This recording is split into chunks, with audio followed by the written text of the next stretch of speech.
Ngayon guys, kailangan talaga guys na panangalagaan guys yung sarili natin. Kasi tayo naman guys ang magdadala sa sarili natin guys, hindi naman ibang tao. Ibang tao ay tumitingin lang yan sa'yo.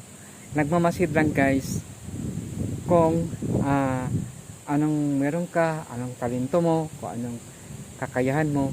Yung mga hindi nila kaya guys, yung mga ginagawa mo, parang inabangan nila guys, nasisirain ka guys.